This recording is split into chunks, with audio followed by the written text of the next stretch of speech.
అత్యంత ఆదరణ పొందుతున్న number 1 premium range beauty products ARM Pearl Beauty. నమస్తే, వెల్కమ్ టు సుమన్ టీవీ. నేను మీ సాయి. కోల్కతాలో వైద్యురాలి అత్యాచారం హత్య ఘటనకు సంబంధించి కీలకమైనటువంటి పరిణామాలు చోటు చేసుకుంటున్నాయి రోజు రోజుకి. ఇప్పటికే ఆ వైద్యురాలి తండ్రి దీని మీద అనేక అనుమానాలు వ్యక్తం చేస్తూ అక్కడ ఉన్నటువంటి రాష్ట్ర ప్రభుత్వం కూడా దోషులను కాపాడేటువంటి ప్రయత్నం చేస్తుందేమో అనేటువంటి అనుమానాలు వ్యక్తం చేస్తున్నటువంటి సందర్భంగా తాను చెప్పినటువంటి మరొక అంశం ఇప్పుడు సంచలనంగా మారింది. కోల్కతాలో వైద్యురాలిపై ఘటన జరిగినటువంటి సమయంలో ఆ వైద్యురాలికి జనరల్గా రెగ్యులర్గా డైరీ రాసుకునేటువంటి అలవాటు ఉందంట. ఘటన జరిగినటువంటి తర్వాత కూడా ఆ అమ్మాయి వైద్యురాలు తన డైరీలో ఒక పేజీలో విషయాన్ని రాసిందంట.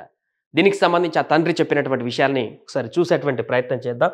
ఇది ప్రస్తుతం చాలా కీలకమైనటువంటి విషయంగా మారింది. ఆమె డైరీలో ఓ చిరిగిన పేజీ, ఆ పేజీని ఫోటో తీసి దగ్గర పెట్టుకున్న ఏం రాసి ఉందనేది సిబిఐ చెప్పొద్దంది. అంటే తండ్రికి తెలుసు ఆ పేజీలో ఏం రాసిందో. ఆర్జీకర్ ఘటన పైన హతురాలి తండ్రి.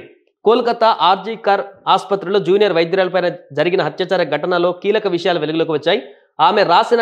ఆమె డైరీ రాసే అలవాటు ఉంది. అత్యాచార ఘటన తర్వాత ఆ డైరీలో ఓ పేజీ చిరిగి ఉందని హతురాలి తండ్రి మీడియాకు వెల్లడించారు. ఆ చిరిగిన పేజీ తాలూకు ఫోటో తన దగ్గర ఉందని చెప్పిన ఆయన అందులో ఏం రాసి ఉందనే విషయాన్ని మాత్రం వెల్లడించేందుకు నిరాకరించారు.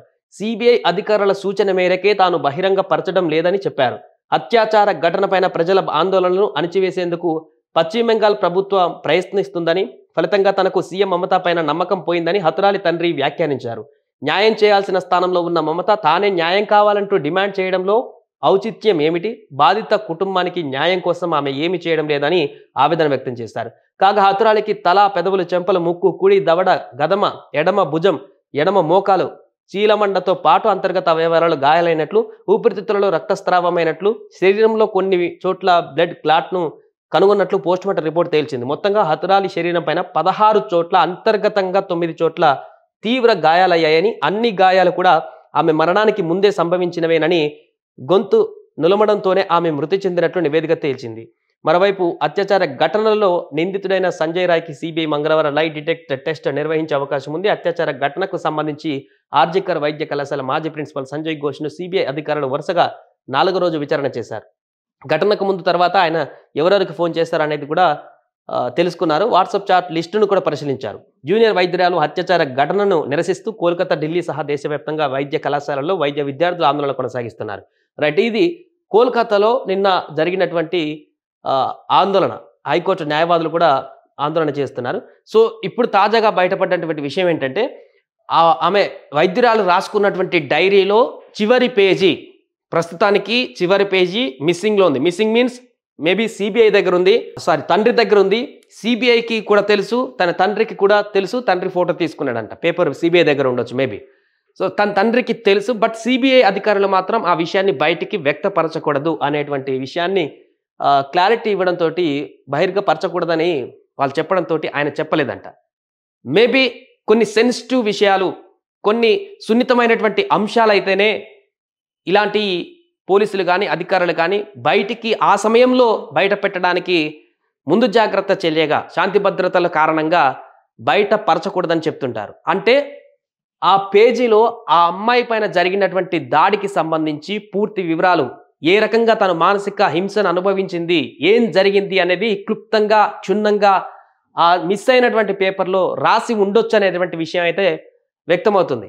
సో ఆ పేజీ కనుక బయటకు వస్తే ఇప్పటికే ఆందోళనతో అట్టుడుగుతున్నటువంటి రాష్ట్రాలు, మిగతా వైద్యులు, అందులో ఆమె రాసినటువంటి పదాలు కనుక బయటకు వస్తే వారు మరింత కోపోద్రేకుతులై ఇంకా నిరసనలు తీవ్ర స్థాయికి వెళ్ళి, ఉద్రిక్త పరిస్థితులకు వెళ్ళి శాంతి భద్రతకు విఘాతం కలిగే అవకాశం ఉందనేటువంటి ఉద్దేశంతోనే సిబిఐ తన తండ్రిని బయటికి చెప్పొద్దన్నారా, లేకుంటే ఆ పేజీలో అసలు ఏముంది? తండ్రి కూడా క్లారిటీ ఇవ్వలేకపోతున్నారు. బట్ ఆయన ఒక క్లుప్తంగా చెప్తున్నారు, చాలా అనుమానాలు ఉన్నాయి ఈ కేసుకు సంబంధించి, ప్రభుత్వ పెద్దలే కాపాడుతున్నారు. ముఖ్యంగా కోల్కతా సీఎం, పశ్చిమ బెంగాల్ సీఎం మమతా బెనర్జీ పైనే ఆయన తీవ్రమైనటువంటి వ్యాఖ్యలు చేస్తున్నారు. ఆమె ఒక ముఖ్యమంత్రిగా ఉంది, హెల్త్ మినిస్టర్గా ఉంది, హోమ్ మినిస్టర్గా ఉంది. రాష్ట్రానికి న్యాయం చేయాల్సిన ఆమె నాకు న్యాయం కావాలంటూ రోడ్ల మీదకి వచ్చి వైద్యులతో పాటు నిరసన కార్యక్రమంలో పాల్గొనడం ఏంటి విచిత్రం కాకపోతే అనేటువంటి ప్రశ్న ఇప్పుడు తలెత్తుతుంది. అదే ప్రశ్నను ఆయన కూడా పదే పదే సూటిగా ప్రశ్నిస్తున్నారు. ఎందుకంటే సరే ఘటన జరిగింది, దానికి బాధ్యత వహిస్తారా లేదా అన్నది సెకండరీ అక్కడ ఉన్నటువంటి ముఖ్యమంత్రిగా. బట్ రాష్ట్ర ప్రభుత్వ అధికారిగా ముఖ్యమంత్రిగా ఉన్నటువంటి ప్రభుత్వము ఆ నిందితుడు జరిగినటువంటి ఘటనకు సంబంధించి పూర్తిగా ఇంకా ఎవరెవరున్నారు వారందరికీ కూడా ఒకవైపు సిబిఐ దర్యాప్తు చేస్తున్నప్పుడు పూర్తిగా ఆ దర్యాప్తుకు అనుకూలించేటువంటి విధంగా ప్రభుత్వం కూడా మూవ్ అవ్వాలి. బట్ ఇక్కడ ఈ కేసుని పక్కదారి పట్టించేటువంటి విధంగా కొంతమందికి సపోర్ట్ చేస్తున్నారనేటువంటి వాదన ఆ వైద్యురాలి తండ్రి చేస్తున్నాడు. ఎందుకంటే దీంట్లో ఇంకొక అనుమానం, ఈ ఆర్జికర్ ఆసుపత్రికి సంబంధించిన ప్రిన్సిపల్ని సస్పెండ్ చేశారు ఈ ఘటన జరిగినప్పుడు. 4 days కూడా కావట్లేదు, సస్పెండ్ చేసిన తర్వాత రాజీనామా చేసి సస్పెండ్ చేసిన తర్వాత ఆయనని ఇంకో కాలేజీకి అలొకేట్ చేస్తూ నిర్ణయించారు. సో ఇలాంటి కొన్ని ఘటనలే ఇప్పుడు తీవ్ర ఆందోళనకు గురి చేస్తున్నాయి, అనేక అనుమానాలకు తావిస్తున్నాయి.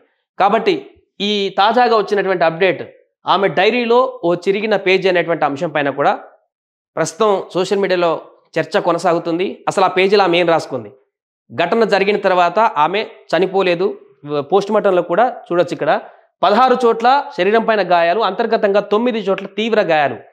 ఎంత దుర్మార్గంగా ఆమెను హింసించి ఆమె బతికుండగానే నానా రకాలుగా ఆ శరీరాన్ని మొత్తం ఛిద్రం చేసి లాస్ట్కి గొంతు నిలిమి చంపినటువంటి పరిస్థితి ఉందంటూ ఈ పోస్ట్ మార్టం రిపోర్ట్ చూస్తే తెలుస్తుంది.